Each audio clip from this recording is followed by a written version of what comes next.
90% of brokers say they're so overwhelmed by the idea of AI, they just avoid it. And the other 10% are already using it to close deals faster. So, where does that leave you? If you're still spending hours researching and building lead lists, writing emails, or summarizing reports and LOIs, you're already behind.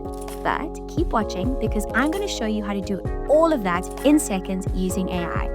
And not just some generic guide. The AI Playbook built specifically for commercial real estate brokers.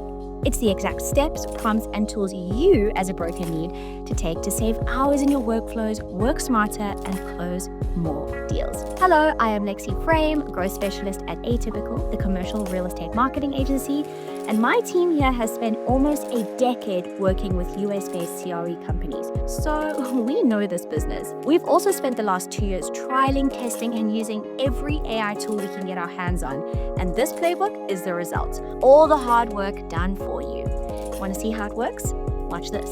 With one written for you prompt I grabbed from the playbook, I just turned a 10-page market report into a polished client-ready summary in under a minute. That is the kind of time you get back with this playbook. AI won't replace brokers, but brokers who use AI will replace those who don't.